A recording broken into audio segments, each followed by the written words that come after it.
Hello everyone! Welcome to the first episode for a look at the alpha early access version of Endless Space 2 that just dropped on Steam. This is from the same company that brought you the first Endless Space, and one of my favorite 4X games, Endless Legend. This is going to be a 4X game set in space. I did not like the first Endless Space much, but I love Endless Legend to the point where I wanted to give this sequel to Endless Space a try. So we're going to jump into a new game. Again, this is early access, so the races available, there are only 4. I'm sure by the actual release there will be more. I've always enjoyed the designs of this team when it comes to games. They create some really cool races. And also, in terms of the UI, it's very similar to Endless Legend. So if you play that game, then you're gonna kind of know at least how to navigate through this one. But anyway, for the quick breakdown of the races available in this game currently in the Access, you have the research race, you have the Hive, bloodthirsty, don't really want to talk to anybody race, you have the religious zealot race that wants to convert or murder anybody else, and then you have the money race, the brokers, the traders, we will win by buying what we need, that type of thing. And again, I'm sure there will be more, and maybe later in the early access or when the game releases, you will be able to also create your own custom faction from a list of traits, things like that. For this one, we're going to play as the Lumeris because they are a trading faction. I usually focus on a more warlike race like the Cravers, but why not? Let's be traders. So this race's affinities: planet brokers. They do not colonize planets like other races. They instead build outposts there, and then they can either move there themselves or they can sell that planet to another race, which is kind of cool. The Lumeris, if they are colonized or living on planets with predominantly water, they generate what's called dust. Dust is kind of like gold in this universe. And it increases the political opinion of pacifists. There are political parties in this game, which is kind of cool. I haven't delved too deep in that, but I'm sure we will get into it later. The faction traits here: blockade breakers, so they apparently don't have any penalties for trade. Not exactly sure what that means. I haven't traded yet in this game, but that's cool. Optimistic 2, they have a plus 20 approval rating on their systems, which happier people generates more food and influence, I believe. And then Efficient Explorer, they have plus 2 maximum probe stock on exploration ships. Probes are little things that you can shoot out into space, and they just keep going and explore space for you. So that's kind of cool. And these are the class of ships that you will be able to customize in the game. Of course, you're going to have to research the bigger ones. That thing is humongous. But yeah, so let's dive into the Lumeris. Galaxy, I'm sure there will be more options in this as the early access goes, or at least as the release, but we have Spiral 2, Spiral 4 arms, or Twin Elliptical. We'll just do Spiral 4 arms. The highest size you can get in this one is going to be medium. Starting age, I'm assuming that means like Age of Stars. Number of constellations, and just like in Endless Legend, you can go deeper into each of these settings and then tweak them a little bit more if you want to.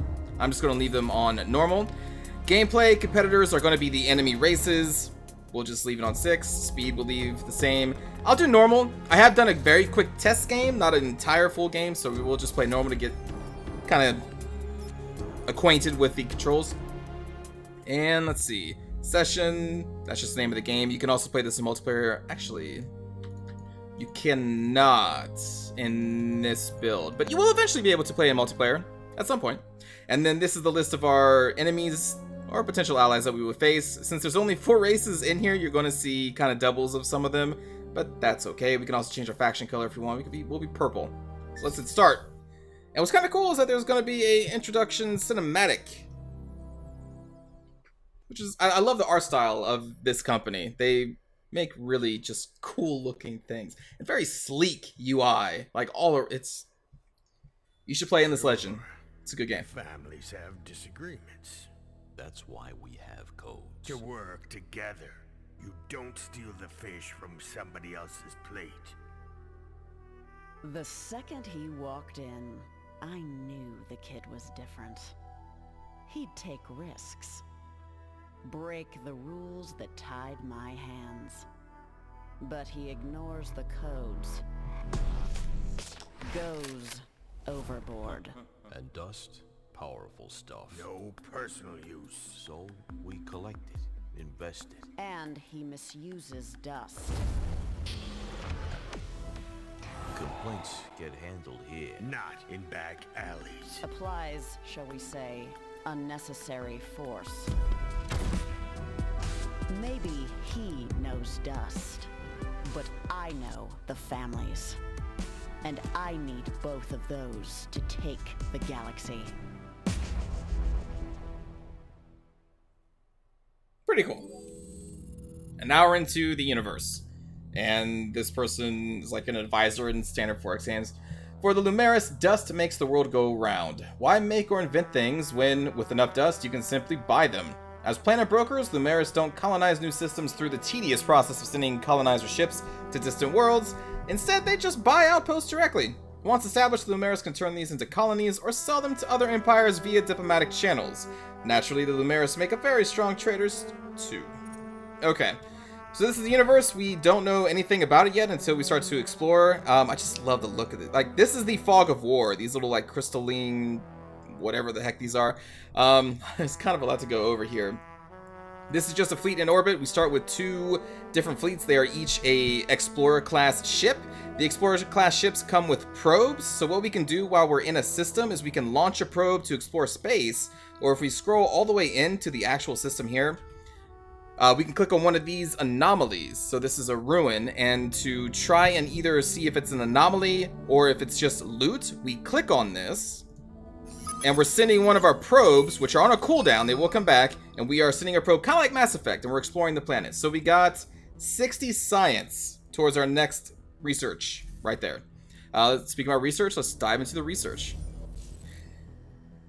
Pay attention, the technology screen is the beating heart of your empire development and where you'll determine the order of your civilization's technological discoveries. Yes, okay. So again, the UI here is very similar if you played Endless Legend. I'm not a veteran of Endless Space 1, so I don't know how many UI elements carry over from that game, but you can see that the technology here is going to be broken down into eras, and as you learn different technologies, the more you learn, then you will unlock the second era, so on and so forth.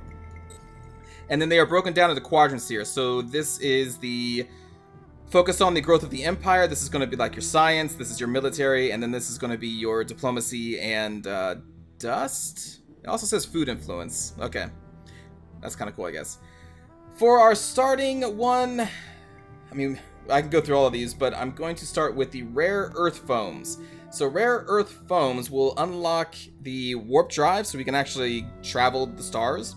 And then also unlocks the colonization of tropical planets. So we're going to click that. We're actually going to cancel. Oops, sorry. Let me go back in here. We're going to hit Alt. There we go. And we're going to have that be assigned as the first one. And then you can just queue up technology.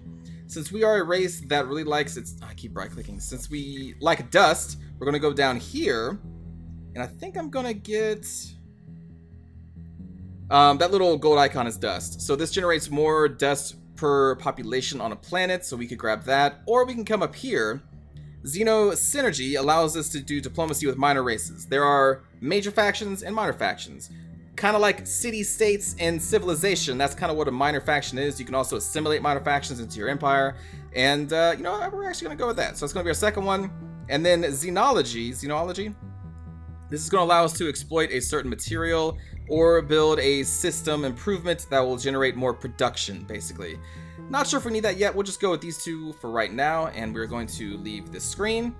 So in this one, you don't really build system improvements necessarily planet specifically. You build them system-wide. There are some things called specializations that you assign per planet. You have to research them in the tech tree from what I've seen so far.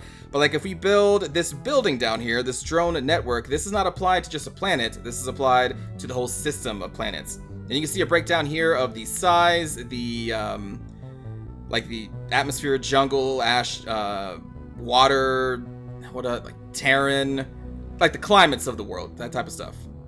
Actually, this is the climate, I'm sorry. And then this is the type of planet. Anyway, this is showing that we have anomalies that we can look at with the probes, and then the breakdown of how much food generates on this planet, production, dust, and then science points and influence is what this little star is.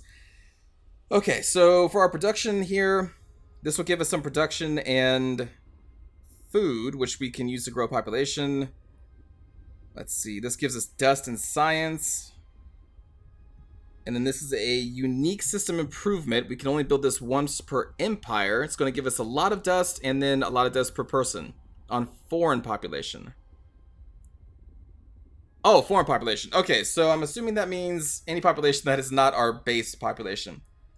So if you hover over the planets here, it's going to show you exactly what population is on this planet. So you can see we have 2 Lumeris population and then 1 of a Mavros, which often found as mercenaries and enforcers. They are small in size and compensate with technology and belligerence.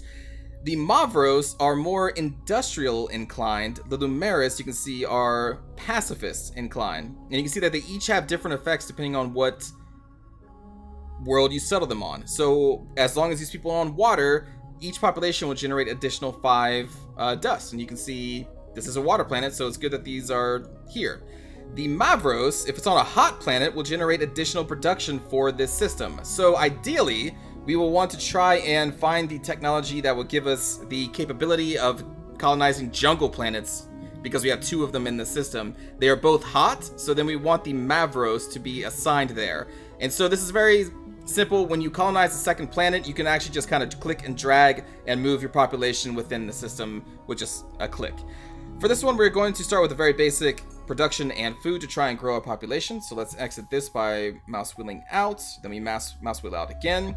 The 2 different explorer ships here, we're going to... Let's see. Actually, let's zoom back in and we will explore more of those possible anomalies. Let's send out probes here because we can get some more loot. Okay, so we found Hyperium, which is a resource that we can use to upgrade our ships with better technology. That's going to be a little later. And, oh, we just got 5. Okay, so now we have a stockpile of 5, which you're going to see up here. And if we get the technology and if we get this planet, we can then mine this per turn. In the bottom left, you can see how much we would get per turn if we own this planet and have the technology to actually mine it. So we're going to done there. And then we want to, let's see, we don't have any probes to send. Looks like we are out. Here we go. We'll select the second fleet, who has 2 more additional probes, and we will click on that. Launch 1. What is waiting for us here? This is another resource deposit that we can learn to mine at some point, and we got 5 titanium for it. Okay, so on this planet, this is going to be very valuable for us because both of these resources are used to build better stuff for our ships. So we really want to learn how to colonize jungle planets. So if we go in here and we go to jungle... No, if you hover over the planet. Alright, so we need adaptive colonies. So if you go back into the research tree... Where is the search function? Search for technology. Which do adaptive... You can see adaptive colonies is now over here in era 2, so it's going to be a little while until we can actually colonize those jungle planets. But there is a search feature in case you're looking for a specific tech. It's pretty useful. I like it. It's been in other games though, but still. Alright, so we're going to leave that. So we got the production of our system settled, which you can see right here in a very handy UI. This crown signifies that this is our home system. This is showing the resources that are in the system, the population, the name, and how many planets there are, and which one is colonized by you. So again, we have the production, we have our research, we have 1 more probe left in our second fleet here. We're just going to launch that thing and show you what happens. So we're going to launch it this way. And for the next 7 turns, this thing is just going to travel and reveal secrets in that direction. The probes do not have to be sent along these space lanes, which is what these things are. They could just be sent in any direction. So now let's start to explore here. So with this fleet, we're going to right click on this space lane and it's just going to go. At some point. I guess it's all out of movement because of launching other probes. And then we're going to send this one in the opposite direction. And it's going to start on its way. And we have a system very nearby, so we'll be able to explore that next turn. Let's click on these little notifications over here. At the start of a game, you're going to have 1 hero for your race. A hero can be assigned to a fleet or to a system, and the hero will level up over time. If we go into the hero management screen, you can see all the heroes you have currently in your empire. You can only have 1 until you unlock a building later on through the tech tree. So we're going to inspect this hero. If the hero is assigned to a fleet, they will pilot the ship, which you can customize with other techs that you unlock down the line. And this is also going to be the skill tree. Skill trees are going to be broken down between 3 different sets of skills. Generic, race, he's a Lumeris, and then the class of the hero, who in this case he is a seeker class, which I think likes to travel and explore the stars.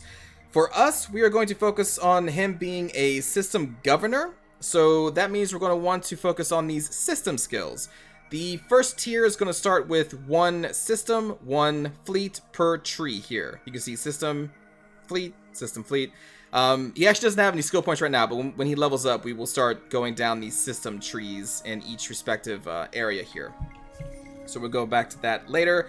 Let's go back to the serial management screen. We're going to click assign to system. We only have 1 system, which is the Zazman system, I guess, and hit confirm. So now this person is going to be assigned as the governor of the Zazmanos system, I guess. It's a unique name. You can see him over here when we get into the system view. Okay, so that's that. What's the other one here? Oh, this is just a generic welcome to the game. You are the de facto leader of the Lumeris, a flamboyant deal-making race who live for the accumulation of wealth. Nothing else upon the blue world of Genes, which is their home planet, is quite as wonderful as buying low and selling high. Trade, investment, and negotiation are the lifeblood of your people. As the current head of the families who rule the Lumeris from the shadows, it is time for you to go out and harvest the galaxy's wealth. We will do that. So we could end the turn, but there's another thing that I want to jump to before we do that, because I think this is a pretty cool system. So there's going to be a Senate system in this game, which is kind of cool, I think. So down here, we have leading political parties. We have pacifists and industrialists. Depending on the parties in your Senate, they are going to affect what type of laws you can enact to your people. So if you click here to vote a law, you can see we have 2 industrial and 4 pacifist laws. I'm assuming because of the political situation, I think more laws will open up if the industrialists gain more power. There are different ways for them to gain more power depending on what techs you research, what buildings you make, what other races you assimilate into your empire. If they're industrialists, then they're going to gain more power. And as a certain faction gains more power, you will access different laws in this screen. Now the laws are not free. You can see over here the cost of them. This is the influence points, which we currently have 0 because we're on turn 1. But you can see also what these things are going to do. This is going to affect your empire as a whole as long as the law is enacted, which is pretty cool. And then you can see the required support and your current support if you want to actually enact this law. So this is a kind of a cool system. Every 20 turns, there's going to be an election which determines who's going to be the leading political party, and that is also going to influence the laws that you can pass in the game. You can see the type of government we are right now is Republic, so it gives us more influence and food on all of our systems. For the election, if we had some dust, we could try and influence a political party if we want them to rise. You can see the breakdown here. 3 total representatives, that's going to be your total population. Then it breaks down to how many are this or how many are that. And then there's another population breakdown right here. You can see the Mavros, which are the industrials. We only have 1 population currently, and then 2 Lumeris, so on and so forth. It's pretty cool. I like the Senate system. So let us end our turn here. You will see the probes are going to be moving, because we're going to click this to have everything move. Probe is moving. It's got 5 more turns left. Actually, I guess I should have sent this ship down another space lane. Whoops. Oh well, it's fine. Let's see. Wrath system. Let's scroll in here. Get this cool little cinematic and what these things are good at. I'm just going to hit escape and go to this view. We cannot colonize any of these planets currently. There are 2 anomalies? Curiosities, sorry. These things are called curiosities that we could explore, and I think we will do that later because there may be a quest. There are quests in this game that will give us the mission to go and explore those specific things. Until we get that, let's continue just sending our ship down to explore the galaxy here. And there's really not much else to do, so let's end turn. Again, the UI for these games are really good. It tells you so much. Hey, we found a minor civilization, the Kalgaros. Okay, so the Kalgaros, you can hover over here and get their lore breakdown, so feel free to read all that if you want to. I would, and I usually do if I'm not recording the game, but I'm not going to just sit here for 2 minutes. Anyway, so these are going to be pacifists. So if we eventually assimilate the Kalgaros into our empire, then they are going to support the pacifist party. Obedient Flock. If these people are in a system, then that system gains plus 20 approval rating per hero assigned to that system. So if we assimilate these people, throw them into our main system where our hero is governing, then that entire system is going to get a higher approval rating, which leads to more boons for your people. So that's pretty cool. And then this is going to be their diplomatic tendency to you. Diplomatic relations state you share with this minor civilization. The value tells you how high or low your relation is with them. And that's, I guess, it's currently unknown. Okay. And then determines if this minor civilization is allied to one of the major empires. Okay. Let's see. Start negotiations. Okay, so we do not have enough influence points to actually establish first contact yet. The influence points are listed kind of all over the place, but in this main screen, you can see them up here, regenerating 8 per turn. If we dive into the system, we can get a full system breakdown of everything that the system is producing right here, and if you hover over it, you can see every single modifier going into this. So you can see that we are gaining like plus 14.5 because we're a republic. If you remember on the Senate screen, it shows that republic get more food, so you can actually see exactly... this is the victory screen condition. You can see exactly how much that is actually affecting you, how much you are taking away from the consumption, which generally means your population is eating that much. And then you can see that there is manpower generation. So let's go over that for real quick. Every single system has a max manpower, and this manpower is going to be your defensive capabilities. It's like your army if you are invaded, and it's also the pool of troops that you will pull from if you make ships and assign manpower to them to go and invade other planets. So there is a system-wide manpower, and then there's also, if you go onto the military screen, there is an empire-wide manpower. So as your system's manpower fill up, then the manpower is going to go into this pool. So as your people die in battle, it's just going to pull immediately from the empire manpower. And yeah, pretty self-explanatory, but I just wanted you to know what that whole manpower generation thing is, and because it's kind of a big impact. I'm assuming it goes away whenever you have a full empire manpower as well. Okay, so again, you can just see what everything is factoring here. You can click on this button to see what you have built in this system, so that's handy, and how much upkeep in dust the system is taking from you. So again, the UI elements in this game are just great. It even shows you the system representatives, how many population are for industrialists or pacifists, right there. I've always loved the UI. I just really love it. And the music, oh my god. The music in this Legend was great, and from what I've heard so far, the music in this is great. Let's in turn.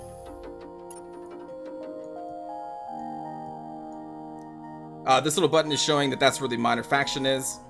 Hey, we've met a major faction. Welcome to this symphony. There are some among us who doubt your intellectual chops. Please prove them wrong. Okay. So we have met them through this little ship over here. That's cool. Can we colonize over here? Whoa, whoa, whoa. Pull back, pull back. Okay, so Janus 1, this is where the minor race is actually living. So if we assimilate them, we gain access to their planet, which is pretty cool. We do have enough influence to establish first contact, so what's really handy is we can contact them through this. Pretty cool. Oh, I guess we already have first contact automatically now. Okay. So we can see that they are at a plus 19 when we met them, and it's going to decay at -1 per turn. So what I'm probably going to do, because you can see down here, the type of political impact that these things are going to affect. So if we hit bribe, it's going to empower the political party. If we hit declare war, that would empower a military party, which we don't actually have. And then we want to eventually assimilate these people, because we generate a lot of dust, so we're going to be able to bribe them a lot. The thing is, we just don't have the tech required, so that's going to be why we are researching xenobiology, because this will allow us to bribe minor races, assimilate them into our empire, and expand it that way. But before we grab that, we're going to still do the hyperspace warp drive thing. Alright, so what next? Let us launch a probe this way, down this space highway, and then we will move the ship down this one. And we explored another system. What is here? Ooh, we can colonize this planet right now. So, colonize a planet instantly without using a colonization ship, which again is a unique to this race. So it costs us 200 dust. Man, 2 habitable planets. Let's see, which one's better? This would grow faster. This one has more dust, more production, more science. and they are both small. The size of the planet dictates how much population can be there. I guess we'll go... Well, eventually we'll get them both. Let's go for the one that will grow our population faster. Okay. Into a foreign land. Well done. The first step is often the hardest step. With an outpost established, migrants will begin to arrive on your new homeworld from your empire. Once enough of your people have arrived to form a single population unit, the outpost will become a colony and the system will be yours. Be wary though, another empire may set up a competing outpost. Use outpost actions to incite faster migration rates and make sure you're the first to establish a colony. I've never actually done this before in my test game, so this is kind of new. This outpost is not yet fully colonized. It must gain its first population unit to reach a state. Active outpost actions in the planet's interface to speed up migration. So, this is for enemy outpost. If we had more money, we could buff the food so then the people would generate faster. Okay. And we can also spend influence points to absorb 50% of the food from adjacent colonized star systems, which there's actually no adjacent... Okay, so our only action here is going to be to spend dust when we get it, to try and speed up the action of this colonization. That's still pretty cool. We don't actually have to build a ship at all and send it out. We just build an outpost. That's pretty sweet. Okay, so we have one probe. Let's just keep it. You can stack up to 4 of them on these ships, and we're going to explore. And in turn...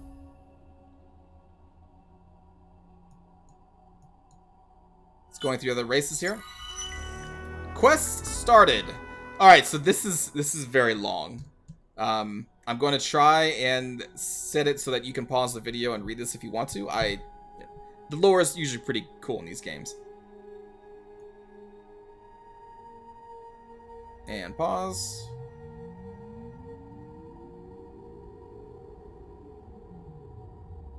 Okay. So what this is coming down to is that there are families that are controlling the empire, and this is choosing which one you want to support. Basically, it's just which reward do you want and what do you want to do to get to it. So for the Arakio family, we can create 3 outposts. For the Omokar, assimilate 1 minor faction. They will give us dust as a reward. These guys will give us 30 of whatever this is. This is going to be a strategic resource, which in Endless Legends were used to buff your faction for like 20 or 30 turns usually. I'm not sure what this resource does yet, because I'm new to this game. Or the Lancelum people, who are going to give us 30 of this resource, which again can be used to customize your ships with the right technology, but we need to discover at least 50% of the galaxy systems. We can assimilate this race pretty quickly. But at the same time, we're already creating 1 outpost. We have another space where we can create a second one. But will we find another one? You know what? This is the safe action. I know that we can assimilate the race that we met. It's not going to take that long. So I'm going to choose this one. The Omokar own construction on Genez and want to own it in space too. Cheap labor for their sites means cheap labor for Mios farms and refineries. Okay, so now we have a quest. You can gain more quests randomly, which we may happen. Let's see. Let's move our ships. You discover the planet Kairos. Kairos, when discovered, this usually means that we found the home system of a race. When discovered, was a planet whose environment was so welcoming that it was taken by many pre-Dust Endless sects as their promised paradise. The Endless in this universe were like the first race that explored the stars, and now they're gone. You know, they're that type of race. That's what they mean when they talk about Endless, I believe. Unless, I'm pretty sure. Unfortunately, conflict and strife exploded over its care and exploitation, and a Grey Goo nanobot plague was unleashed as a suicidal doomsday weapon that destroyed the biosphere. It exists today only as a memorial and object lesson. Oh, okay, that's not a home planet at all. That's just a unique planet. That's kind of cool. Kairos. Technology unknown of what we would need to colonize this place. There is a curiosity here. I'm curious. Let's launch a probe. We got 10 influence. Somehow the loot in there gave our empire 10 influence. Great. Try to explain that. Why not? Let's send a probe down here to Sylphy 3. 30 more Hyperium. So we're up to 35. with the right technology, we could probably upgrade quite a few ships with some stuff with that. That kind of influences me to want to do that. So if you go into our research screen, the technology I'm talking about is this. Actually, no, first we need to, well, usually you need to build the research that will exploit it, which would be this research. This plasma metallurgy will allow us to exploit that resource. But since we have 35 of them, we could skip that for right now, go straight for hyperplasma weapons and hyperplasma defenses, which are going to be modules you can throw on ships that use primarily that specific resource. We have 35 of them. So we may get this before we get the technology to actually mine the stuff. Maybe. I don't know. It depends. For right now, we're still going to focus on these two main trees, but I just wanted to come in here and show you the general plan of what we may do. Okay, so we explored that. We have no probes to launch, so let's just continue on with our exploration. And then up here, what is here? Inhospitable, inhospitable, there's no curiosities. Okay, so not much is here. Let's keep going. Okay. You discovered planet Heckham. Okay. The Sophons evolved on Heckham, a rocky world orbiting a blue star. As their sun produced relatively high radiation, their rate of mutation and evolution was unusually rapid. Though their world is cold, numerous volcanic fissures and vents created networks of warm spots, oases, and habitable cave systems, which allowed the Sophons to indulge themselves in the study of biology and geology from early in their history. With natural energy sources leaving the atmosphere clear, their eyes soon turn to the study of the stars. So we have found their home system, denoted by this crown. Now, there's really not much in the way of diplomacy. This is the diplomacy screen. We have met these people, but you need actual technologies to really do anything. Right now, what we have access to... Let's see. So we can ask them for dust. And then we can... Oh, yeah, we can discuss the exchange of an outpost. Right, because we can sell outposts. That's pretty funny. But for each one of these diplomatic actions, you're going to need influence points to actually do them. So if you want to be heavy on diplomacy, you kind of want some kind of focus in influence points, which again are also used to enact most laws and other things. Like it's a very important resource. So right now we can declare water, we can sell them forests, the outpost, or we can say, hey, our borders are closed. I don't really want to do any of those things. Later on, we can form alliances with the right technology, trade deals, things like that, but we're just going to close the diplomacy screen. This is a handy screen later on because it shows you exactly how each race feels with you on the fly. You can see that we have our Cold War, which is like the neutral stance between races. They'll show you if they're allied, if they're enemies. Then you can click on this race, or hold on, I'm sorry, I did that wrong. Swap positions. So now we would see the diplomatic relations with this race concerning the rest of the players, and then so on and so forth. You can swap anybody that you have met in here. It's a pretty cool screen. All right, with the dust that we have, let's contact these people. Can we not? Oh, right, we don't have xenobiology. I'm sorry. We need to wait for that tech to be researched. All right, let's just keep going. All right, that system improvement is done. So we can just click on this button to open up the system improvement screen. And let us go. Probably with the research and dust on the system. Let's do that. And this is going to show us the next time that we are going to have a population growth. And what's really cool is that it also shows you the icon of the population that's going to be growing. So we know that there's going to be another Lumeris on this planet and not another Mavros. I'm not entirely sure what dictates this, because in my test game I have seen both Lumeris and Mavros expand. I don't know what determines that yet, but we'll find out. This shows you the approval rating of your system and what affects it, and if it was high enough or low enough in the resulting status, it would show you the benefits or the negatives that the approval currently is doing. Right now it's just fine. It's neutral, nothing bad, nothing good. All right, let's exit the screen. We have our thing being built. Let's move our ships. Okay. And then you... Let's do this. We're going to launch a probe back... Actually, that may be a waste of the probe's time. Because it will eventually just go... Okay, you know what? Let's actually launch it down this way. And again, we can launch it any direction. But I just want to go down the little space highways here. You are going to explore back this way. Ooh. I'm assuming these both lead to the same system. That's fine. It's fine, whatever. The color of your race shows the influence of your race. It does expand as time goes on. We can actually unpin this if you want to, so it's not just staying up there. What to do this turn? There's really not much. We finished our rare earth foam, so now we can colonize tropical planets. And we have warp drive. So now we're going to get xenobiology in 10 turns, which is what I'm kind of waiting on so we can assimilate this race and quickly expand. Let's actually check on our outpost. 13 turns until this will become a colony. We can boost that. I don't think we are really going to be concerned with another faction coming over here and taking it from us right now.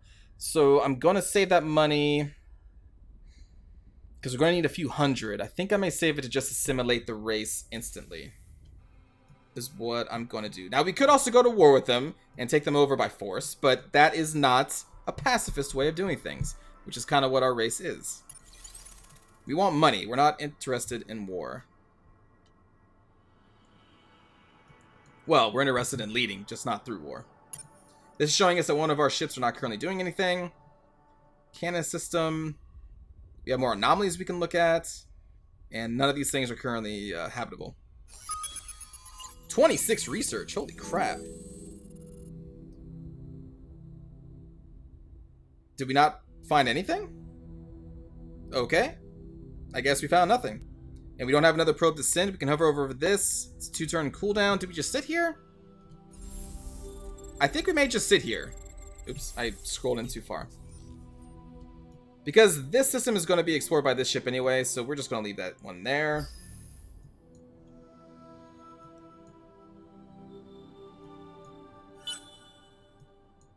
Hello. Our probe found another system. What do we got? We have a colonizable planet, but we can't afford it. Oh, man. But we could send an outpost there right now if we had the money. Ooh. Wait, there's an outpost here. Oh.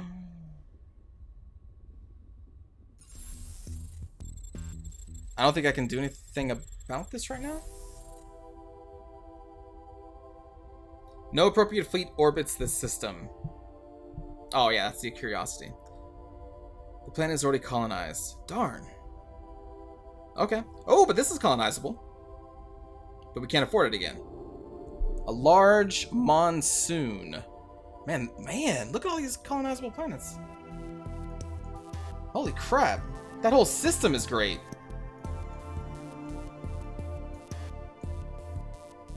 That is exciting. Let's move our ship.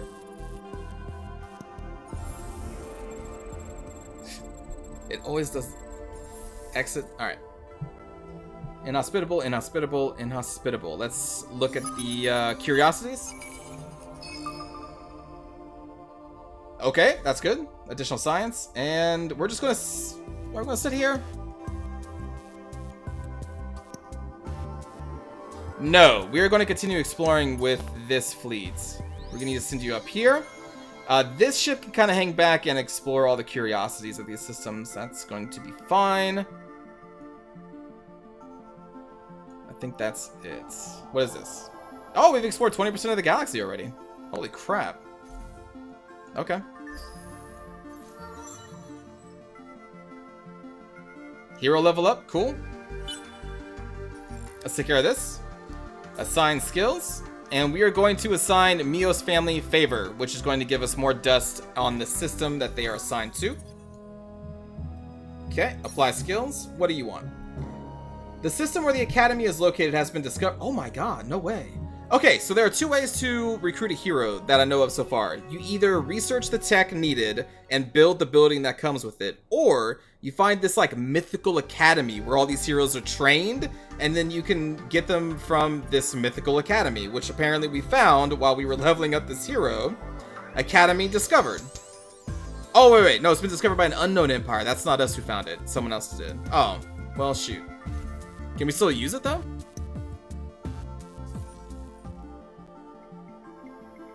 Unlock hero progress. The system where the academy is located has been discovered. With your good standing in the academy's eyes, soon they will send you accomplished heroes. See the hero unlock bar? It's unlocked! And once the bar is filled, new heroes! Note that the bar fills automatically according to your actions in the galaxy. So what kind of hero is likely to rock up to your embassy? Rock up to your embassy? What? See the hero class odds icon and percentages below the hero unlock bar. They reflect the chances that a Seeker, Guardian, Overseer, or Counselor class hero will appear. Uh-huh, yeah, I see that. Let's see. Fight often, your odds of gaining a Guardian will increase. Prefer Diplomacy, then you got a greater chance of attracting a Counselor type. Oh, that's kind of cool. That's a cool way to handle that. So as soon as anyone finds the Academy system, then I guess you can unlock heroes. Alright. Neat. There are currently 6 heroes in the galaxy, apparently. Huh. Wait.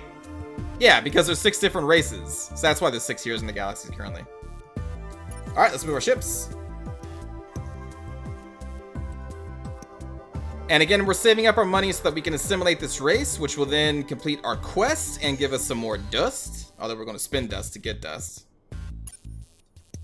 You have a probe, so let's go back into the Canis system. And we're going to explore this.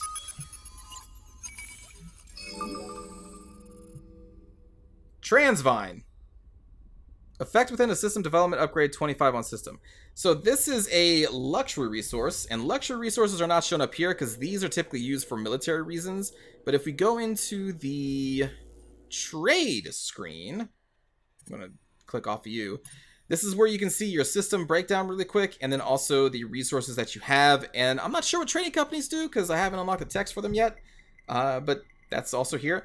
So this is where the Transvine is.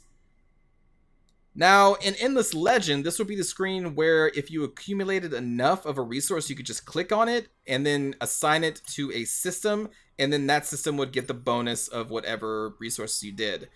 So far in my test game, I've not accumulated enough to do this, so I don't know if it's handled differently in this one yet, but that is what you did in Endless Legend, and I'm assuming that's what you do here? I don't know. New luxury resource discovered. Your empire now has access to Transvine. You can use it to upgrade your systems in the economy screen. Yep, that's where we're at right now. Thank you, game. But anyway, let's leave that. And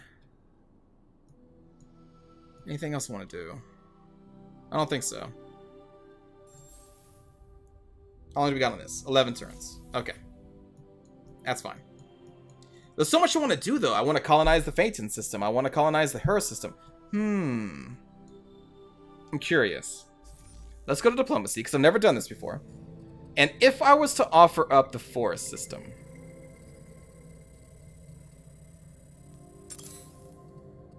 this bar shows the other empire's opinion on the current contract as listed above. So a colony costs 200 dust. So we would need at least over 200 dust for it to be worth it, right? They would offer us 218. Oh, no. They do not like this.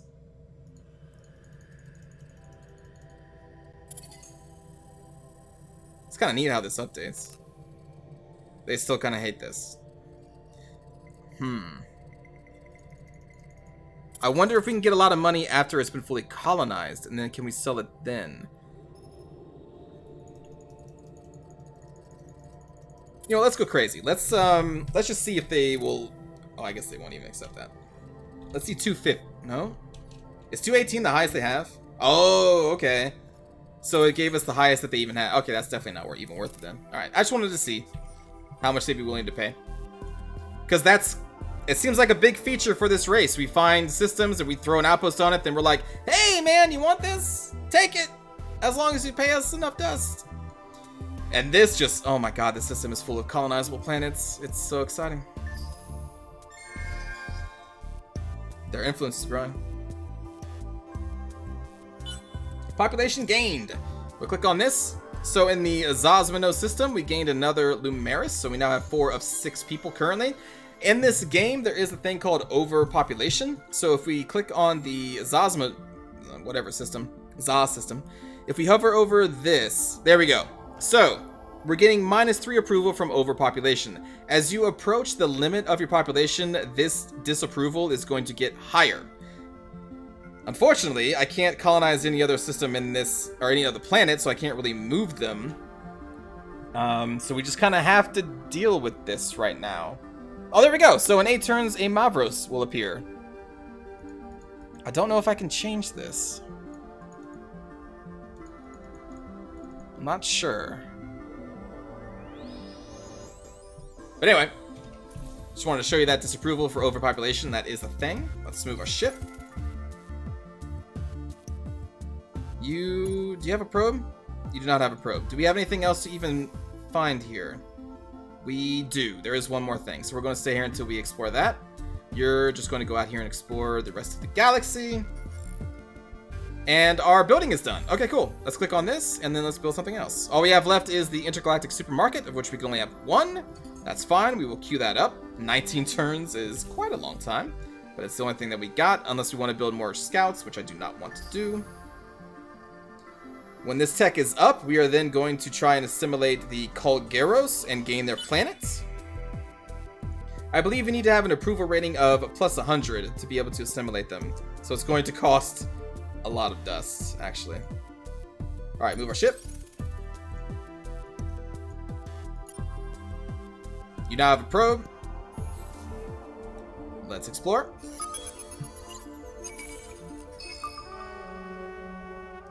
$30 dust! I'll take it. New event. Breathe deep. The atmosphere of this planet has a strange psychotropic effect. When inhaled, the sweet vapor seems to allow the subject to see exactly 4 seconds into the future? Holy sh. Perhaps a concentrated dose might even do more. +2 vision range on fleet, on garrison, first Omokar convoy. So this is just saying we have an additional vision range for 10 turns on this fleet. That's cool. They see 4 seconds into the future? Dude.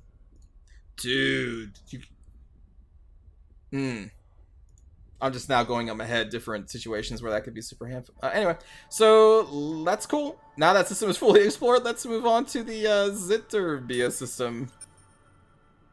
We are out of there. For 10 turns, we have increased vision range. Cool. I wonder if that shows somewhere. I'm not sure where they would show that.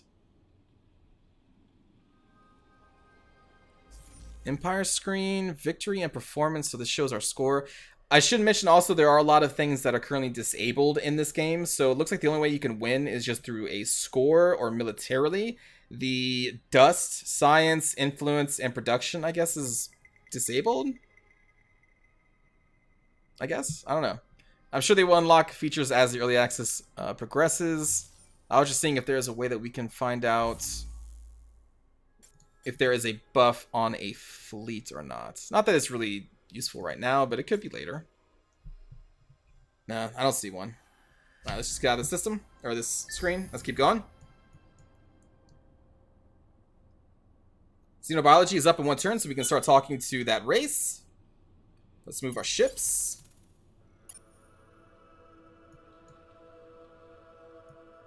Alright, you, with your 2 of 4 probes.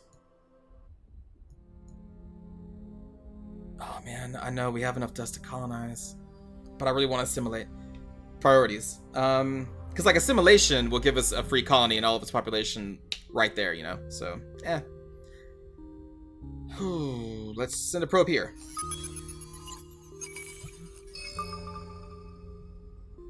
Single moon anomaly. So on this planet, we gain an additional population slot and more production, or I think they call it industry actually, per person on the planet. That's cool. If we were to colonize here. +5 science for our empire. Okay, cool. That would be applied to the science we're working on right now. And let's send another probe.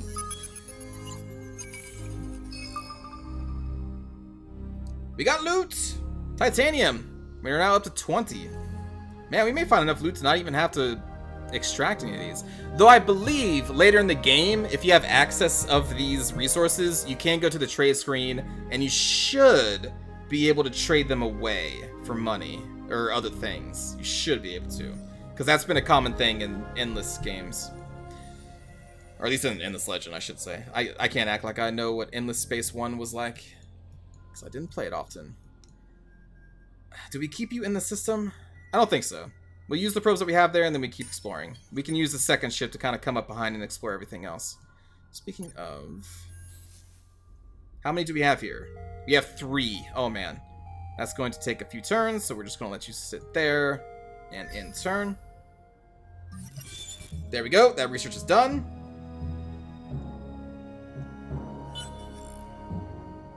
Academy power increased. If you haven't already done so, let's examine a key part of your system's defenses. Oh, we've already been over manpower. Get out of the screen. Because there's going to be ground combat in this game. I don't know when we're going to see it. It's, basically, you choose a strategy in the start of the battle, and then it just happens. Like, you don't really control it. Same thing with the space battles. You start with a strategy that you want to use, and then your ships are going to enact it. And, well, we'll get into that when we get into it.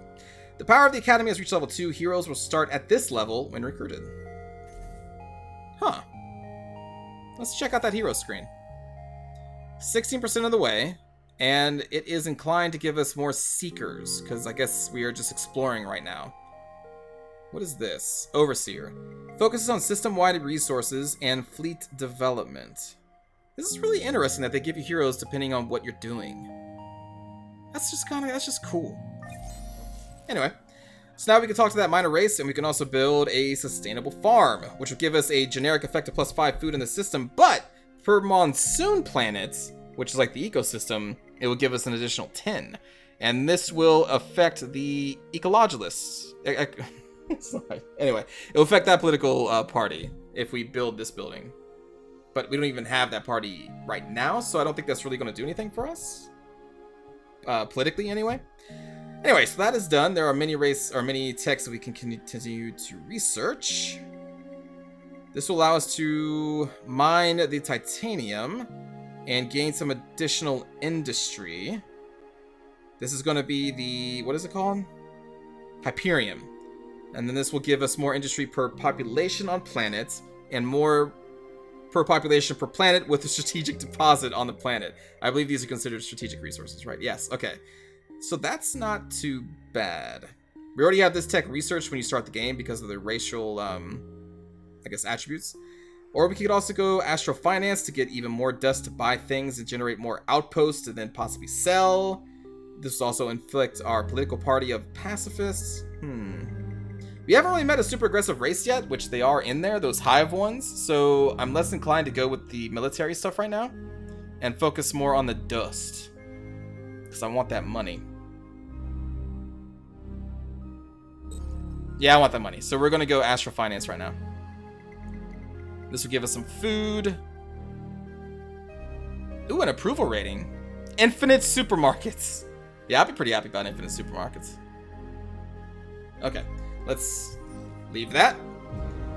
And let's go talk to this race. So we'll click on this, and we will start to assimilate them, or bribe them. So each time you bribe them, you can see their approval rating is jumping up, and the gold or dust cost is going up. So I think this is the final one. We'll need to spend 180, which we only have 87, and this is going to decay at -1. Ouch. Hopefully we'll be able to assimilate them soon-ish. Hopefully. Let's see, you are leaving? This colony should be close to being done. Right? 4 turns. Alright. That is okay. I kind of want to assimilate them before we end this episode. I don't know if... Whoa! Hey, we found more Mavros, even though we start with Mavros. You discovered a system in a distant constellation, but do you know how to reach it? Thanks to the technology Rare Earth Foams, you can reach this system. Select one of your fleets and click on this new system to travel there. See, this is kind of weird.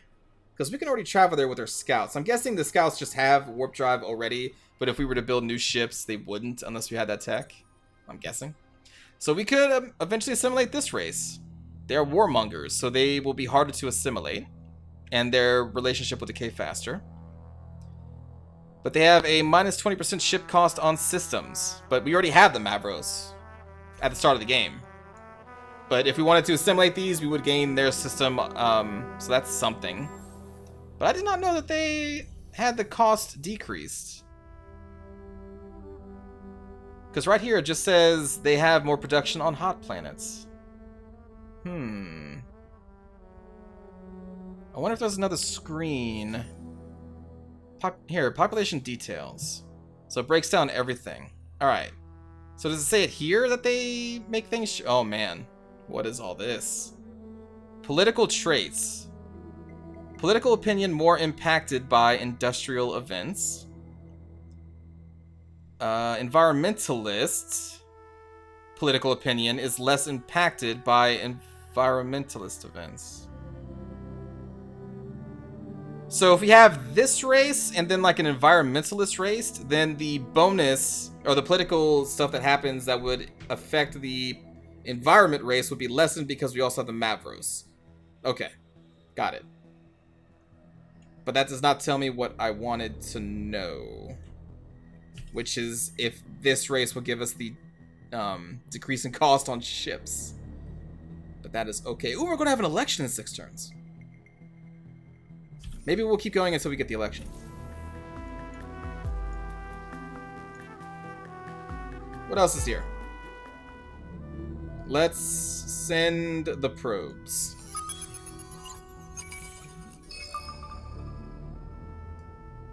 Wow, more Hyperium. Okay. That's pretty cool. Let's keep going. 1 probe. Let's just explore this.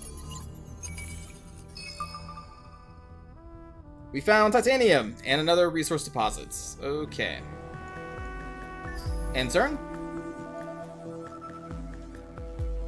They have fully colonized that system, so now I don't have access to anything in here. You've accrued enough influence to pass your first law. Okay. While that is true, I don't know if... Ooh, actually, maybe we will do it. Hold on. Okay, so let's go into the Senate screen. Go... Yeah, no. I'm talking about it. Let's click on this. And the one that we can afford is New Colony. Get off my screen. So if we were to enact New Colony, we would get plus 25 approval rating for 5 turns when acquiring a new colony, either by invasion or through completion of an outpost. We have an outpost that's about to complete. The thing is, 25 approval rating is really high, but it's only for 5 turns. But for those 5 turns, we would gain bonus influence and food production on our systems, because our approval rating would go high enough for that bonus to happen. I know this because I played a test game. Is that worth 125 influence points? Or do we want to save it to try and pass a different law?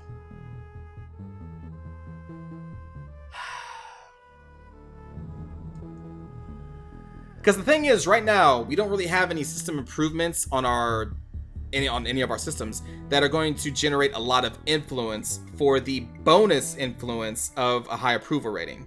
We do have food, so we would grow our systems a little bit faster with this, but I don't think right now it's really worth the new colony law. So I may pass. I could be wrong. This could be a good move. I may just be being silly right here. Ooh, hold on. We can also afford this. Love Not War Rule. Plus 10 approval rating per piece on systems and alliance. So we're not technically at peace with the Science faction, I don't think, because we're in a Cold War stance. I don't think that is technically a peace. Because in Cold War, you can still attack each other in neutral space or in your space. You don't have to declare war to attack each other. Just Cold War. Again, in neutral space. So I don't think that's worth it right now yet either. But if we could get peace or an alliance with them, then that would be more enticing. Let's move our ships. Well, our ship. I would kind of want to do that. Make peace with somebody. Let's end the turn. Next turn, we will have enough to boost the approval rating of this minor race again. I don't know if it's going to be enough, though. Let's see. it's not enough. We need another one.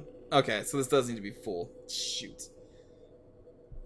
I just wanted to show the simulation. Well, crap. What is this? Latest political survey. The polls are in. Political surveys are important tools for understanding the likely results of forthcoming elections. If you want to get a better idea of the political support in individual systems, zoom into the Star System Management view for the system in question, and then activate the scan view by pressing the space bar. In 5 turns, your empire will see its first election. Alright. Latest survey is in. It appears that the pacifist political party is in the lead, but who knows what might happen. Yeah, it looks like the political party is going to win. So what they were talking about is we can zoom in here, and you can see up here where it says System Scan. So we can press spacebar. The problem is that this is actually disabled for early access. So this is not really going to tell us anything currently. Eventually, it will. Now this screen, the economy screen, I think is handy for trade route stuff, but we don't have any right now. Also, I guess it breaks down your system output by these weird colored blocks. I don't, that's kind of weird.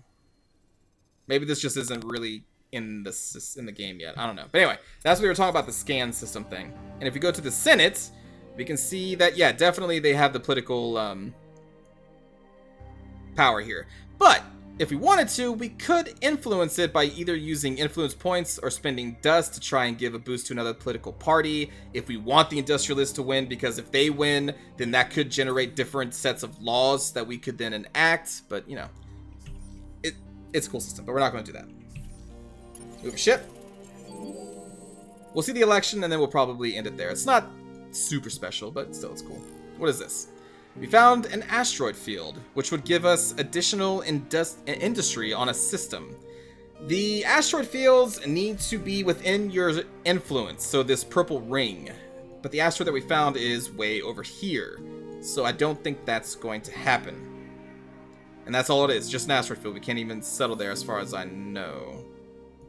But if our system was close and it was within our influence, then we would gain a bonus, which is cool, but that's not the case. Let's launch another probe here. Oh, I didn't actually have to click on the probe button, just... Oh, what was that? What did we find? More titanium. Oh my god. That's insane. So this is showing you that it's probably worth it to launch probes, and the fact that this race starts with an additional 2 is kind of cool. It may be pretty strong. Initially, I was like, 2 probes, whatever. But then, like, in my test game, I just started launching probes in space and, like, just discovering all these things. Let's keep going. End turn. Man, this is going to be a long episode. I'll probably try and keep these down to probably a half hour to 40 minutes, but, it's the first episode. Why not? Keep it a little long. Oh! Oh! Alright, so apparently our Caravel, our scout, is in a battle against pirates. So if you hover over our ship here, it's going to show you that its offensive capabilities are rounded down to a generic number here. 18, defensive capabilities of 32. Pirate ship has 9 and 26. With 500 hit points, we have 620. Below that, you'll see range efficiencies. So this is a 50% efficiency at medium range, 100% at short. I'm not going to act like I know exactly how this military battle stuff works yet, because I haven't done it enough, but I'm guessing we want to be in short range. The enemy Prowler probably has similar weapons. So what we want to do here is select a battle plan. So we jump into here, and this is going to be the battle plan. I'm just going to dismiss this. So we're going to have 3 different things that we can do, and then we can match those up to what the enemy could do. So we can see exactly how this is going to play out. And it's going to show you the compatibility that the enemy fleet has for this, like, long-range sniper. They have 0%. They have a 50% compatibility for medium range, which basically means, I think, the AI may have a 50% chance of choosing this evasive tactic. I'm guessing they're going to do short range. And in this game, what this little advisor is talking about is a short range tactic will beat a medium range tactic. Medium range will beat a long range will beat a short range. So it's just basically a space paper, rock, scissors. What I'm going to do is interlocking. It's also going to give us a buff of 25% defense module Damage reduction. Okay, sure, that's cool.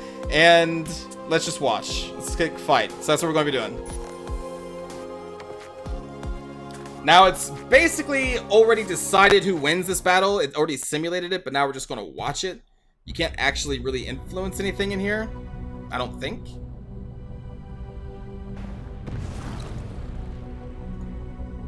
Oh, that's cool. So that's the pirate. We're just gonna watch this battle.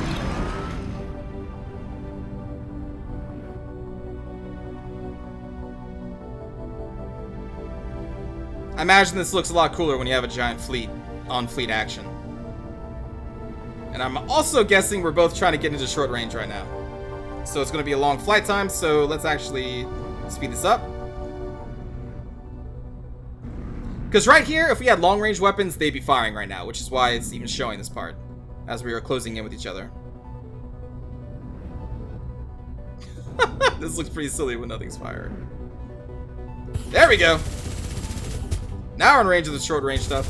We could do free camera if you want. I don't really know how to maneuver around, so let's just do auto camera. Or overview. What does overview do? Okay, we can't do that one.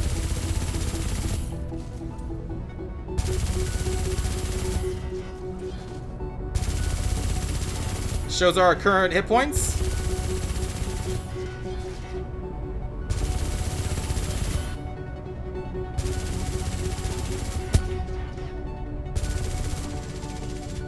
I think we're winning.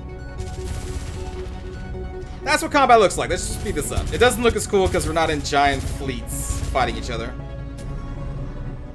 It was a draw. Okay. Victorious or defeated, the fighting is over. Ships that have survived the battle will gain experience, perhaps even level up. Ships that didn't make it...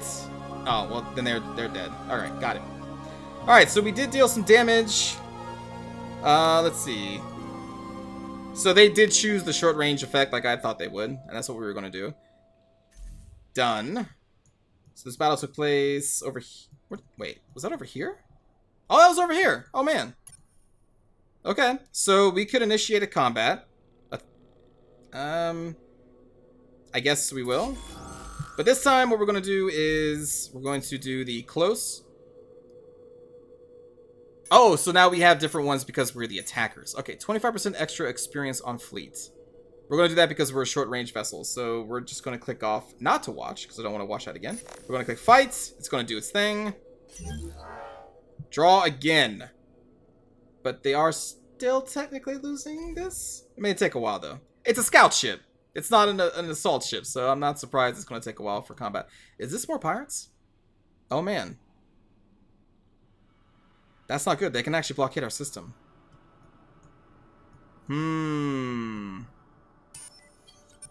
I did not see any pirates in my test game. I was not prepared for that. Well, let's move our ship. We found another asteroid field. Cool. It would take so many turns to get them back home, but maybe we should. Yeah, let's send them back home. Oh man, that's so dangerous. That's so dangerous. Oh man, if they blockade my system, that's gonna suck. I'm guessing that's what they're gonna do. Hey, forest is not colonized. Oh god, we met the religious zealots. The Vadyani in our church acknowledges you. Okay, cool. So this fight again, let's go into battle plan, interlock, do not watch, but fights. Then we should get a result screen. Draw. We are still winning. Done. Okay. Now, can we sell this colony? I'm assuming we can only sell it when it's in an outpost form, right? Let me just double check though. Let's go to diplomacy. These people. Yeah. Okay. So we can no longer sell it. Just double checking. Hello. Let's see, 94 dust. That's not going to be enough to assimilate the other race, but we do want to do that. Oh, we need to give this a production. Okay, so let's give you the drone network. How long would it take you to build this? 8 turns. Yeah, we'll build the drone network. And then over here... Oh, the pirates just... Did they fly by? Oh, they flew by. Oh, I wonder if they're going to go for this system, though. Like, we haven't really unlocked any military technology yet. Or, like, improvements. So these would be the improvements. Up here with efficient shielding is how we would unlock the next class of hull.